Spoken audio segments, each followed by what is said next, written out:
Voting రోజు YCP sitting MLA అప్పుడు పిన్నెల్లి మాచర్లలో ఒక పోలింగ్ బూత్లోకి వెళ్ళి ఈవీఎం పైన చేసిన స్వైర వ్యవహారం పెద్ద వివాదమైంది. ఆ వివాదం కాస్త మనం అందరం చూసాం. సో ఆ వివాదాన్ని టీవీలు చూపెట్టాయి, సోషల్ మీడియాలో విజువల్ సర్క్యులేట్ అయ్యాయి. సో ఎట్టి పరిస్థితుల్లో దాన్ని డిఫెండ్ చేయలేని వివాదం అది. నేను కూడా మాట్లాడాను గతంలో. అయితే ఇప్పుడు జగన్ పిన్నెల్లిని ఓదార్చి వచ్చిన తర్వాత మాట్లాడుతూ దాన్ని సమర్థించాడు.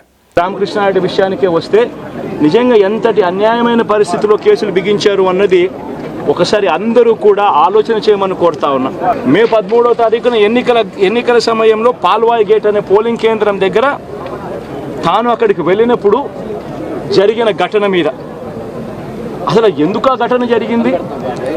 ఎవడన్నా కొద్దో గొప్ప కనీసం ఆలోచన చేసేవాళ్ళు ఎవరైనా ఆలోచన చేయాలి కదా.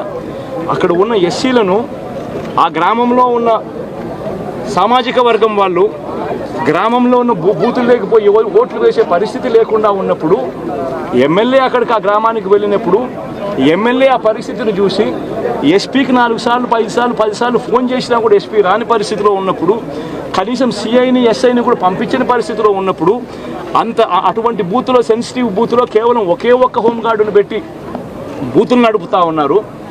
అటువంటి పరిస్థితిలో అన్యాయం జరుగుతూ ఉందని చెప్పడం కోసం, అన్యాయం జరుగుతూ ఉన్న వాళ్ళ పక్షాన్ని నిలబడడం కోసం ఎమ్మెల్యే లోపలికి పోయి ఈవీఎంను పగలగొట్టే కార్యక్రమం జరిగింది.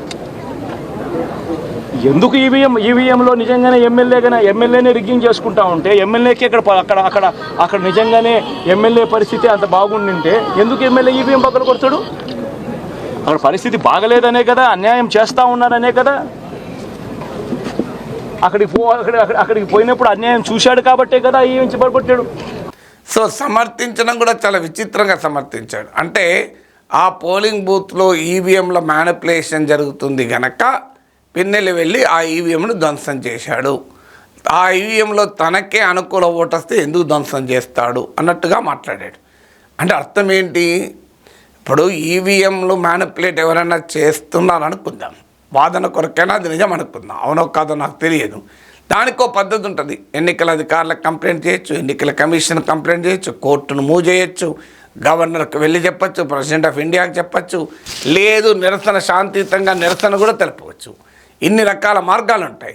కానీ ఒక ఎమ్మెల్యే అభ్యర్థి వెళ్ళి ఈవీఎంలను నేను ధ్వంసం చేస్తా అంటే చట్టం ఇలా తన చేతుల్లోకి ఎవరైనా తీసుకోగలుగుతారా? ఇప్పుడు ఎవడైనా దుర్మార్గం చేస్తాడు, పోలీసులు పట్టుకోరు, నేనే వెళ్ళి వాళ్ళ సంగతి తెలుస్తా, శిక్ష నేనే విధిస్తా అంటే అది చట్టం ఏ చట్టం ఒప్పుకుంటుంది? అందులో ముఖ్యమంత్రి స్థాయిలో 5 ఏళ్ళు పనిచేసిన నాయకుడు ఇంత బహిరంగంగా తన వారి హింసాకాండను సమర్థిస్తే రాజ్యాంగం ఏం కావాలి, రూల్ ఆఫ్ లా ఏం కావాలి, చట్టబద్ధ పాలన ఏం కావాలి? రేపు ఇది మిగతా వారికి కూడా ఒక ఉత్సాహాన్ని ఇవ్వదా? మా నాయకుడు ఈవీఎంలు పలకొడితే హీరోయిజం అనుకుంటున్నాడని. సో రేపు ఇంకో పార్టీ వాళ్ళు ఇదే పని చేస్తే సమర్థిస్తారా? అంటే ఇప్పుడు ఎవరికి తోచినట్టు వాళ్ళు మాకు ఓట్లు పడతలేవు, లేదా ఓట్లు మ్యానిపులేట్ చేస్తే అనుమానం వస్తే వెళ్ళి ఈవీఎంలు పాల్గొట్టుకుంటూ కూర్చుంటారా? ఇక చట్టం ఎందుకు, శిక్షా స్మృతులు ఎందుకు, కోర్టులు ఎందుకు, విచారణలు ఎందుకు, ఇవన్నీ ఎందుకు? అందువల్ల ఎట్టి పరిస్థితుల్లో జగన్ పిన్నెల్లి చర్యల్ని సమర్థించడం అనేది యాక్సెప్టబుల్ కాదు.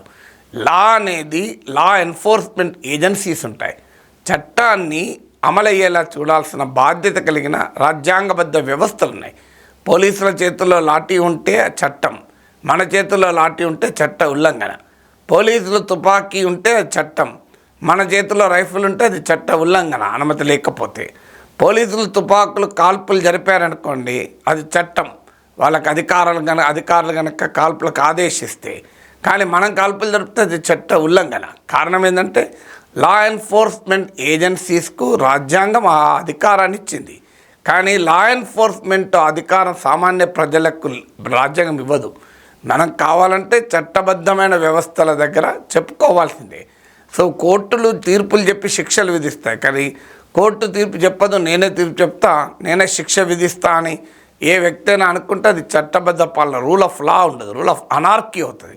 అందువల్ల ఎట్టి పరిస్థితుల్లో ప్రజాస్వామ్యం పైన విశ్వాసం ఉన్న ఎవరు కూడా పిన్నెల్లి చర్యలను సమర్థించలేరు, దాన్ని సమర్థించిన జగన్ను సమర్థించలేరు.